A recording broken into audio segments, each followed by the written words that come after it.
बचाओ, पर्यावरण बचाओ।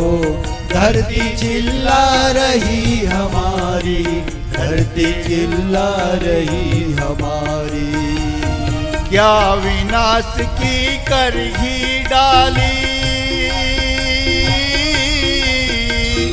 क्या विनाश की करघी डाली है हमने तैयारी। धरती चिल्ला रही हमारी, पर्यावरण बचाओ, पर्यावरण बचाओ। धरती चिल्ला रही हमारी, धरती चिल्ला रही हमारी।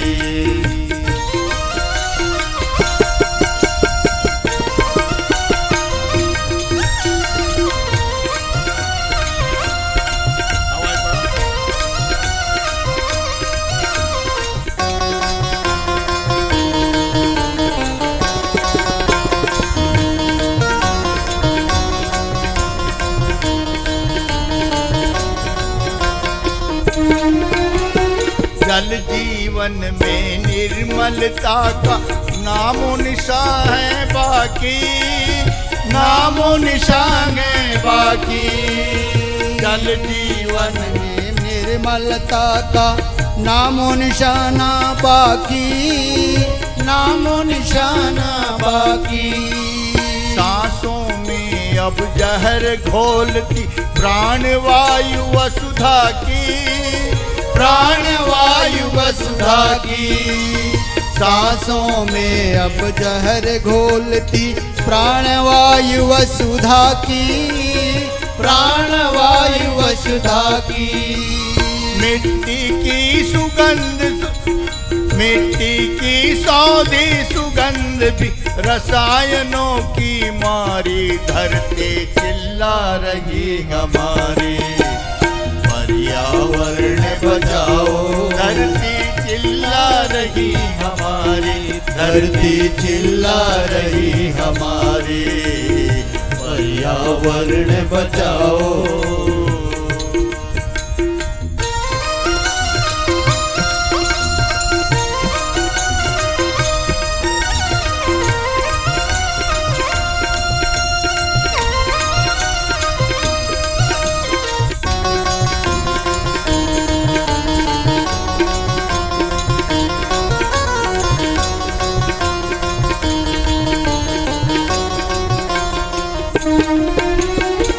अगली पंक्ति में शब्द बहुत ही अच्छे हैं, हमारी गलती को दर्शा रहे हैं। कटते वृक्ष चीखते जाते अरे सब इंसानों, अरे सब इंसानों। कटते वृक्ष चीखते जाते अरे सभी इंसानों, अरे सभी इंसानों। क्या विकास है क्या विनाश है इतना तो पहचानो, इतना तो पहचानो। क्या विकास है क्या विनाश है इतना तो पहचानो, इतना तो पहचानो। सूखा बाढ़ अकाल सभी, सूखा बाढ़ अकाल सभी करनी का फल है भारी। धरती चिल्ला रही हमारी, सब लोग आइए। चिल्ला रही हमारी, पर्यावरण बचाओ। धरती चिल्ला रही हमारी, धरती चिल्ला रही हमारी। पर्यावरण बचाओ।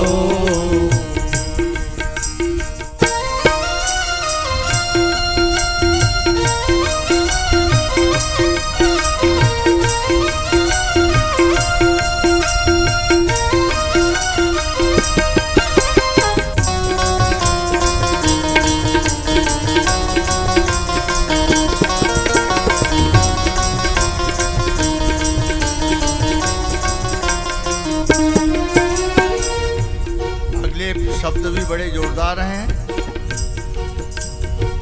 बेदर्दी से शोषण करते आए सदा प्रकृति का, आए सदा प्रकृति का बेदर्दी। परम पूज्य गुरुदेव परम वंदनीय माता जी की दिव्य उपस्थिति को साक्षी मानते हुए माँ गायत्री के पावन मंत्र के साथ मैं अपनी बात को आरंभ करना चाहता हूँ।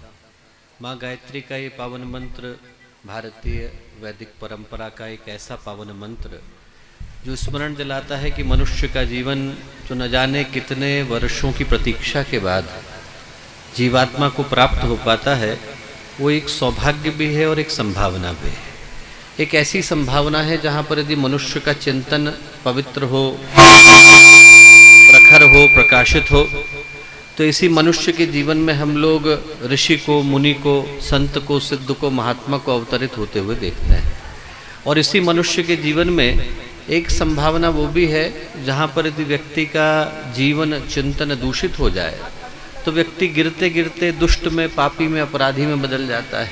एक तरफ गिरे तो उंगलीमाल की तरह का जीवन जीता है और एक तरफ उठे तो बुद्ध बन जाता है। हमारे मनुष्य के जीवन के अंदर पशु बनने की संभावना भी है और परमात्मा बनने की घटना भी घटती है। हमारे जीवन की वो संभावना जिसको परम पूज्य गुरुदेव ने मनुष्य में देवत्व का उदय, धरती पर स्वर्ग का अवतरण कह करके पुकारा, उसको साकार करने का, उसको सफल बना देने का जो मंत्र है वो माँ गायत्री का पावन मंत्र है। जब हम लोग गायत्री का मंत्र बोलते हैं तो एक ही प्रार्थना करते हैं, ओम भूर्भुवस्सुः तत्सवितुर्वरेण्यं भर्गो देवस्य धीमहि। हमारे अंदर देवीय गुणों का समावेश हो, हमारे अंदर उन गुणों का समावेश हो जिसके माध्यम से व्यक्ति अपने जीवन को प्रखर, प्रकाशित बनाता चला जाता है। तो एक बार स्थिर चित्त शांत मन के साथ आदि शक्ति माँ गायत्री से एक ही प्रार्थना करते हैं कि आज जब श्रावण की शिवरात्रि के अवसर पर हरिद्वार की पुण्य भूमि पर उपस्थित हो पाने का सौभाग्य हम लोगों को मिला, तो हमारे जीवन की वो धारा प्रशस्त हो जो हमें देवत्व की ओर ऊपर उठाती हुई ले जाती है, ऊर्ध्वगमन करती है, हमारे जीवन को ऊपर उठने का पथ दिखाती है। इस भाव के साथ माँ गायत्री का पावन मंत्र साथ साथ ओम भूर्भुवस्सुः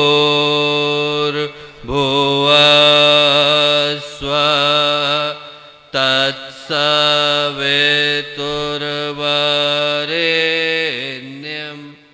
भर्गो देवस्य धीमहि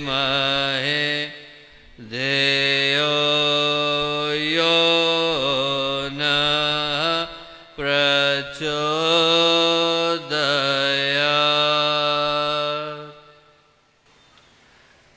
मित्रों, परम पूज्य गुरुदेव परम वंदनीय माता जी के दिव्य संरक्षण में श्रावण की शिवरात्रि, वो दिन जिसकी प्रतीक्षा हरिद्वार वासी ही नहीं बल्कि पूरा पश्चिम उत्तर प्रदेश पूरे वर्ष करता है। आज जब उस अत्यंत ही पवित्र अवसर पर हरिद्वार की पुण्य धरा पर एक ऐसे उद्देश्य को ध्यान में रखकर उपस्थित हो पाने का सौभाग्य हम लोगों को मिला जिसका संबंध, जिसका सरोकार आने वाली पीढ़ियों के भविष्य के साथ है, तो आज के शुभ अवसर पर इस कार्यक्रम के अध्यक्ष के रूप में हम में से प्रत्येक की गोद में विराजमान आज के मुख्य अतिथि, जो हम लोगों के भाई, हम लोगों के सखा, हम लोगों के पूर्वज, हम लोगों का भविष्य, ये तरु हम लोगों के मध्य में विराजमान है। साथ ही साथ यहाँ पर उपस्थित इस क्षेत्र के अनेक गणमान्य अतिथिगण, हम लोग के सभी सम्मानित कार्यकर्तागण, भाइयों बहनों, प्यारे मित्रों, आज बड़ा ही सौभाग्य का विषय है। कार्यक्रमों का, कार्यशालाओं का, अधिवेशनों का, समारोहों का हिस्सा बन पाने का अवसर हम में से प्रत्येक को जीवन में अनेक बार मिला है, अनेकों स्थानों पर मिला है। पर कभी कभी ऐसे विषय पर चिंतन का, मंथन का, संवाद का, समीक्षा का अवसर आता है जिसका संबंध और जिसका सरोकार एक व्यक्ति के साथ नहीं बल्कि संपूर्ण मानवता के साथ होता है। हम लोग एक क्षण को अपनी आंखें बंद करें और ये सोचें कि वो हवा जिसके बगैर हमारा अस्तित्व संभव नहीं, बहने से मना कर दे, वो पानी जिसके बगैर हम लोग एक दिन भी गुजार नहीं सकते, वो दूषित हो जाए, वो मिट्टी जिससे निकलने वाले अन्न के आधार पर मेरा आपका सबका जीवन चलता है, वो अन्न देने से मना कर दे, तो उसका संबंध, उसका सरोकार क्या एक व्यक्ति के साथ होगा? वो एक व्यक्ति, एक परिवार, एक वर्ग, एक वर्ण, एक धर्म, एक जाति की समस्या नहीं है, वो संपूर्ण मानवता के अस्तित्व की समस्या है। और जो सौभाग्य का विषय है वो ये कि ये जो प्रश्न है इसका उत्तर भारत की धरती पर वर्षों से विराजमान रहा। 15 जनवरी 1897 को जब स्वामी विवेकानंद विदेश से लौट करके आए तो जब उनका बहुत बड़ा सम्मान हुआ तो जो सम्मान सभा के अध्यक्ष थे उनने स्वामी विवेकानंद से प्रश्न किया।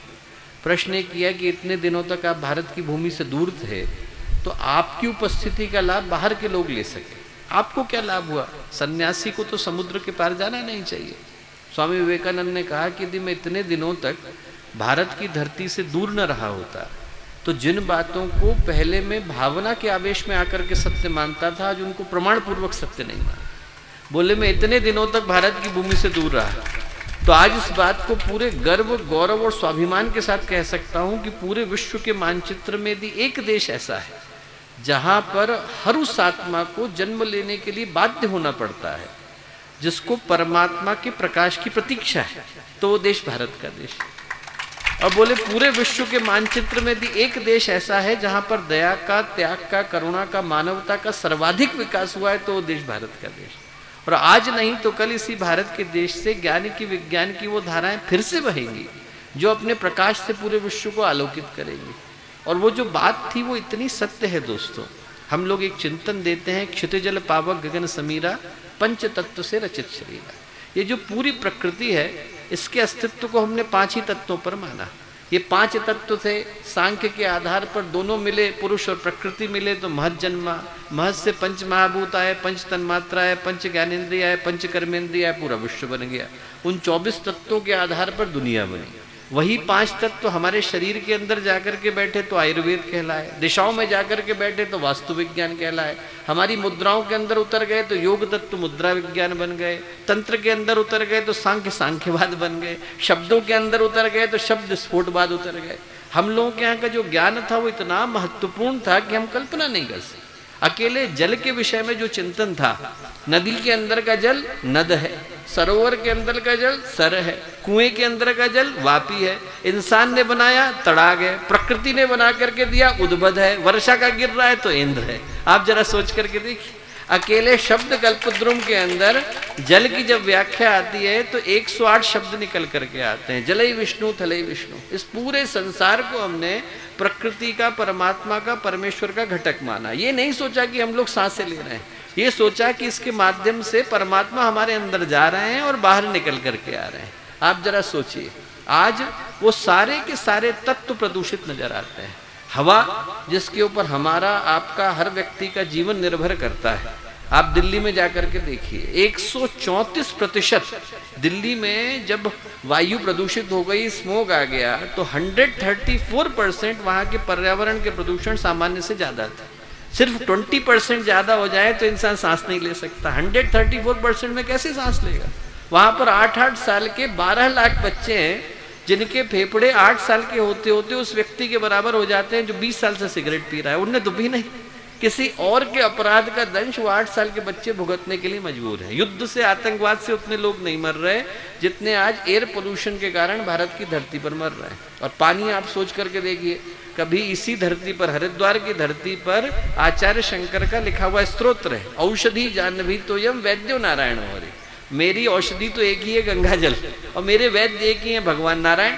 आज उसी गंगा जल की स्थिति क्या है हम लोग अच्छे से जानते हैं। यहीं हरिद्वार में पला बड़ा, रोज सुबह अर्घ देने के लिए जाता हूँ। वहाँ पर 18 घाट नंबर जो हमारे पास में पड़ता है, जब हम पहले जाते थे छोटे तो उस जगह पर हम लोग हाथी से गहराई नापते थे। यहाँ पर 1.5 हाथी के बराबर है, यहाँ पर 1 हाथी के बराबर है। आज आप जाइए तो टखने टखने पानी पर आप व्यास घाट के पास में गंगा जी को क्रॉस कर लेते हैं।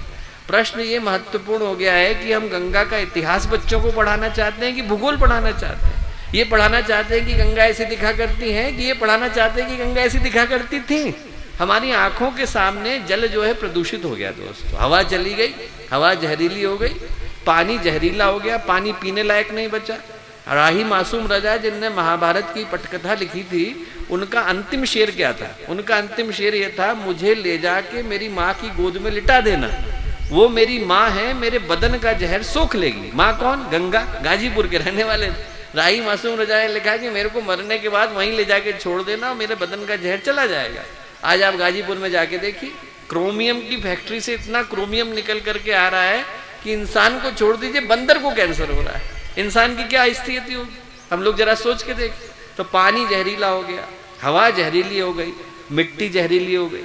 आप जरा सोच करके देखिए कि 350 ग्राम ज्यादा आर्सेनिक हम लोगों को 1-1 किलोग्राम मिट्टी के अंदर मिलता है। आदमी के पैर के घुटनों की क्या स्थिति होती होगी, आप जरा सोचिए। आज की तारीख में आपको बहुत सारे लोग मिलेंगे जो संयम का जीवन जी रहे हैं, गलत कुछ नहीं कर रहे, आहार उनका व्यवस्थित है, व्यवहार व्यवस्थित है, सुबह से लेकर शाम तक अच्छी दिनचर्या का पालन करते हैं, नियम का अनुशासन का पालन करते हैं। 40 साल के नहीं होते उनको हार्ट अटैक आ जाता है। क्यों? क्योंकि मिट्टी के अंदर से जो निकल करके आ रहा है वो जहरीला निकल करके आ रहा है। आसमान के अंदर से जो बरस करके आ रहा है वो जहरीला निकल करके आ रहा है। सन 1990 के बाद से लेकर अब तक इतना सल्फर अपने आसमान में उछाल दिया है कि जो बारिश हो रही है वो 3 गुना ज्यादा एसिडिक हो रही है। बिल्डिंग्स जो हैं उनकी उम्र को 3 गुना कम कर देती है। जब बिल्डिंग की उम्र 3 गुना कम हो गई तो हमारी कहाँ जाएगी।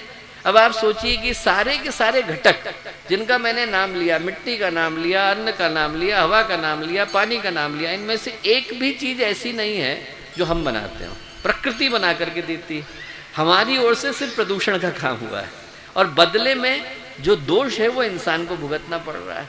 हमारे यहाँ का चिंतन क्या था, विष्णु पत्नी नमस्तुभ्यम पाद स्पर्शम क्षमस्व में। बच्चा उतरता था तो उसको सिखाते थे कि आप भगवान विष्णु की पत्नी है, आपको मैं पैर से छूने जा रहा हूँ, क्षमा करिएगा। बच्चे को भी बोलते थे कि वो नीचे उतरे तो धरती को छूने से पहले एक बार क्षमा मांगे कि आप भगवान विष्णु की पत्नी हैं, गलती से आपको पैर से छू रहा हूँ, क्षमा करिएगा। माता भूमि ही पुत्रो हम पृथिव्या, ये चिंतन भारत से निकला। हम लोग शांति पाठ बोलते हैं, आप सभी लोग बोलते हैं। शांति पाठ की जरा अभिकल्पना आप सोच के देखिए, देवताओं का नाम 7वें नंबर पर आया है। पहले आपने किसकी शांति की कल्पना करी? आपने औषधि की शांति की कल्पना करी है, अंतरिक्ष की शांति की कल्पना करी है, आग की शांति की कल्पना करी है, जल की शांति, फिर कहा है विश्व देवा शांति, उसके बाद उनकी शांति की कल्पना करी है। हमारे यहाँ पर यही जीते जागते देवता थे जो हमारे चारों ओर विराजमान है। आज भी आप यज्ञ करने के लिए बैठिए तो सबसे पहले किसका पूजन करते हैं? धरती का पूजन करते हैं, पृथ्वी का पूजन करेंगे, ब्रह्मांड को धन्यवाद देंगे, तब जाकर आप देवी देवताओं का नाम लेते हैं। हमारे जो असली देवी देवता थे वो हमारे चारों ओर विराजमान है और आज उन देवी देवताओं को हमने कुपित कर दिया। इसको दूर करने का एकमात्र उपाय है जो परम पूज्य गुरुदेव ने बताया। जो गलती हो चुकी है उसको सुधारने का एक ही उपाय है कि आगे समाधान परक जिंदगी जी जाए। मैं आपको बताऊं कि गुरुदेव ने इतना अच्छा चिंतन दिया, इतना अच्छा चिंतन दिया कि एक नहीं यदि पूरा संसार उस पर चले तो धरती 1 मिनट में स्वर्ग बन जाए। जर्मनी में एक जगह पर मैं उद्बोधन दे रहा था, हमारे बगल में एक सज्जन बैठे थे। आज आप शांति कुंज में आइए, विश्वविद्यालय में आइए, 0 कार्बन फुटप्रिंट, जो छोटी छोटी चीजें होती है हम लोग रिसाइकिल करते हैं। कुर्ता हमारे यहाँ का हाथ का बना हुआ है, मैं अपने हाथ के बना हुआ कुर्ते को पहने हुए हूँ। जितना हम लोगों का कपड़ा है रिसाइकिल हो जाएगा, पुराना हो जाएगा, बैग में बदल जाएगा। जितना कूड़ा है हॉस्पिटल की बैंडेज के साथ मिलेगा, कागज में बदल जाएगा। जितना ह्यूमन एनिमल वेस्ट है रिसाइकिल हो जाएगा गार्डनिंग वाटर में और कुकिंग गैस में बदल जाएगा। जितनी इलेक्ट्रिसिटी वो हम सोलर से लेते हैं। हमारे पर 222 किलोवाट का इधर लगा है, 252 किलोवाट का उधर लगा है। हमारी 34.1% इतनी इलेक्ट्रिसिटी हम लोगों की सोलर से आ जाती है।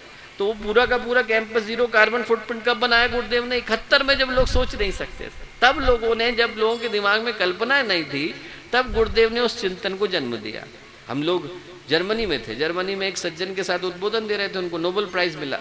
तो उनको जब मैंने अपना उपहार दिया तो हम लोगों का हाथ का बना हुआ बैग और ये देते हैं, तो उनने पूछा कि भाई गुरुदेव का चिंतन क्या था? तो मैं उनको बताने लगा, मैंने कहा कि गुरुदेव का चिंतन ये था कि सिर्फ प्रकृति के साथ का संबंध नहीं, गुरुदेव ने 360 डिग्री के संबंध की बात करी।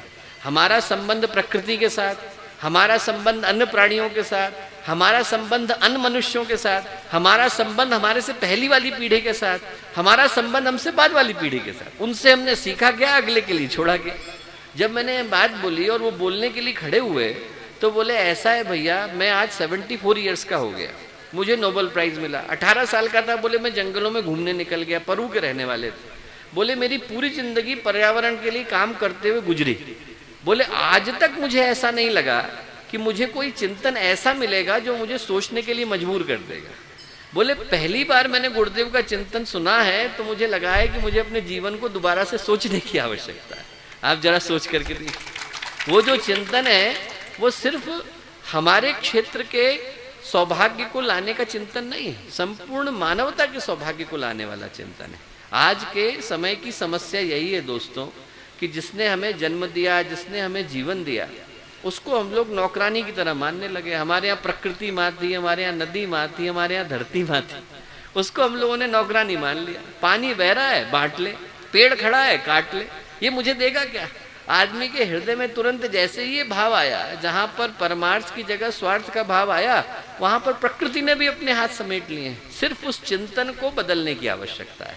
आज का जो पुकार का समय है वो यही कि मनुष्य अपनी सोच को बदले। जैसे ही स्वार्थ की वो वृत्ति बदलती है, आज जो इतना अच्छा अभी यहाँ से आदरणीय मामा जी ने आप लोगों को कर्मकांड कराया, उसके पीछे का भाव ही है। भारत की पुकार, भारतीय संस्कृति की पुकार ये थी कि प्रकृति हमारी माँ थी, माँ की तरह उसे माने। तो मैं यही कहूँगा दोस्तों, समय चूंकि अल्प है, हम लोगों को लंबी यात्रा पर भी जाना है, तो मैं यही कहूँगा कि आज के दिन चूंकि हम लोग 5-5 की संख्या में पेड़ों को लगा रहे हैं, तो ये मान करके लगाए कि हम 5 माँ के नाम लगा रहे हैं। एक माँ वो जिसने हमें जन्म दिया, एक माँ वो जिसको हम धरती कहते हैं, एक माँ वो जो हमारी प्रकृति है, एक माँ वो जो हम लोगों की गंगा माँ है, और एक माँ वो जो भारत की माँ है। तो भारत माँ के नाम लगाएं, प्रकृति माँ के नाम लगाएं, धरती माँ के नाम लगाएं, गंगा माँ के नाम लगाएं, अपनी माँ के नाम लगाएं, आने वाले भविष्य के नाम लगाएं। इस भाव के साथ लगाएं कि हम एक का नहीं बल्कि समूची मानवता का कल्याण कर रहे हैं। इस भाव के साथ आप लोगों का किया गया संकल्प निश्चित रूप से सौभाग्य को लेकर के आए। और जो गायत्री परिवार के हम लोगों के सभी कार्यकर्ता, आसपास के क्षेत्र के सभी सम्मानित कार्यकर्ता यहाँ पर अत्यंत भाव के साथ लगे, BHL के अनेक पदाधिकारी यहाँ पर उपस्थित हैं, उन सब का मैं हृदय से पुनः धन्यवाद देता हूँ। सभी को पुनः शुभकामनाएं देता हूँ। आप सबका संकल्प अपने उद्देश्य को, अपने अभीष्ट को प्राप्त करे, ऐसी शुभकामनाएं, शुभेच्छाएं, मंगल कामनाएं। देवभूमि उत्तराखंड के दिव्य धरती हरिद्वार के इस श्रावण मास की शिवरात्रि के दिन आज शांति कुंज हरिद्वार के तत्वाधान में आदरणीय भैया जी के सानिध्य में जो पौधारोपण हुआ, इस पौधारोपण का उद्देश्य ये था कि पूजनीय वंदनीय माता जी भगवती देवी जी की 100वीं जन्म शताब्दी वर्ष चल रहा है, अखंड दीप का भी 100वां शताब्दी वर्ष चल रहा है। दूसरा एक ना चिपको के नाम से पेड़ों को बचाने वाली एक उत्तराखंड की ऐसी मातृशक्ति जिसने पूरी देश नहीं पूरी दुनिया तक चिपको का नाम दिया था, गौरा देवी का भी जन्म शताब्दी वर्ष चल रहा है। इसमें इसके माध्यम से आज ये 251 तरुमित्र तरुपुत्र के नाम से पौधा लगाए। और ऐसी उत्तराखंड में नहीं पूरे देश में हर जगह गौरा देवी के नाम से और माता भगवती देवी जी के नाम से वाटिकाएं बनाई जाएंगी, जिनमें तरुपुत्र और तरुमित्र के नाम से पौधे लगाए जाएंगे। ये पर्यावरण संरक्षण के लिए आज का सबसे बड़ा संदेश शांति कुंज के माध्यम से। आज महाशिवरात्रि के पावन पर्व पर आज 251 जोड़ों ने यहाँ पर पेड़ लगाने का कार्यक्रम संपन्न किया है। ये धरती को हरा भराने की दिशा में एक बहुत ही महत्वपूर्ण कदम है और ऐसी ही जागरूकता शांति कुंज के माध्यम से गुरुदेव के सानिध्य में पल हर देशवासी को, हर मोहल्ले को, हर शहर को प्रेरित करेगी, ताकि आने वाली पीढ़ियों के लिए ये धरती सुरक्षित रहे, ये पर्यावरण ऑक्सीजन से परिपूर्ण हो और ऐसे ही धरती माँ का फलित होती रहे और इसका आशीर्वाद हम सभी को पूर्ण रूप से मिलता रहे। प्रणाम। आज शांति कुंज के तत्वाधान में आदरणीय भैया चिन्मय पांडे जी, शेफाली जी के मार्गदर्शन में यहाँ पर वृक्षारोपण का कार्यक्रम किया गया। अभी हम सब लोग परिवार सहित आए हैं और आज हमें सभी को बहुत आनंद की अनुभूति हो रही है। वृक्ष लगाकर हमें बहुत ही सभी को बहुत अच्छा लग रहा है। यह जीवंत देवता हैं, सांसें हो रही हैं कम, आओ वृक्ष लगाएं हम। बहुत ही अच्छा रहा। वो सभी को बहुत बहुत साधुवाद। शांति कुंज को बहुत बहुत धन्यवाद। ओम भूर्भुवः स्वः तत्सवितुर्वरेण्यं भर्गो देवस्य धीमहि प्रचोदयात्। हरे भरे ये पेड़ भरे हरदम रहते, ये खड़े बारिश में ये खूब नहाते, डाली डाली फूल खाते। जय गुरुदेव, जय माता दी। मैं एक ही बात कहना चाहूँगी, जिस तरह हम अपने बच्चों को पालते हैं, अगर इस तरह एक भी पेड़ हम संकल्प लें और बच्चों की तरह बड़ा करें तो ज़रूर धरती माता खिल उठेंगी। धन्यवाद। परम पूज्य गुरुदेव की जय, माता जी की जय। पेड़ों से ही हमारा जीवन है, पेड़ से ही हमें अन्न, बहुत सारी ज़रूरतें हमारी पूरी होती हैं, तो हमें ऑक्सीजन भी पेड़ से ही मिलती है। इसी तरीके से हमें अपने जीवन के लिए जैसे ऑक्सीजन ज़रूरी है, ऐसे ही पेड़ ज़रूरी है। सभी लोगों से प्रार्थना है पेड़ लगाएं और उनका बड़े होने तक ध्यान रखें। धन्यवाद। जैसे कि हमारे जो चिन्मय पांड्या जी ने बताया कि वृक्ष हमारी धरोहर हैं, तो हमें वृक्षों को लगाने में, उन्हें पालने में, पोसने में उसी प्रकार अपनी सद्भावना, इतना भावनाएं जोड़ देनी चाहिए जिस प्रकार एक माँ अपने बच्चे को पालती है। तो मेरी सभी से यही पुकार है कि सभी वृक्ष लगाएं और अपनी प्रकृति को संजोएं, उसे आगे बढ़ाएं, ताकि हरियाली का सभी आनंद प्राप्त कर सकें और ऑक्सीजन और पर्यावरण को शुद्ध बना सकें। जय गुरुदेव, जय माता जी। मैं सभी से यही प्रार्थना करता हूँ कि अपने जीवन में कम से कम एक वृक्ष ज़रूर लगाएं, जिससे प्रदूषण से बचा जा सके और प्रदूषण न फैले। जैसा कि शांति कुंज हरिद्वार के तत्वाधान में आज यहाँ बैरियर नंबर 5 शिव मंदिर धीरवाली के प्रांगण में हो रहा है। अब आप शांति कुंज वीडियो यूट्यूब चैनल देखें कभी भी कहीं भी। डाउनलोड करें शांति कुंज वीडियो मोबाइल ऐप, उपलब्ध है गूगल प्ले स्टोर एवं एप्पल स्टोर पर भी। हमारे YouTube चैनल शांति कुंज वीडियो गायत्री परिवार को सब्सक्राइब करें एवं बेल आइकन जरूर दबाएं ताकि गायत्री परिवार की विभिन्न गतिविधियों की जानकारी आपको मिलती रहे।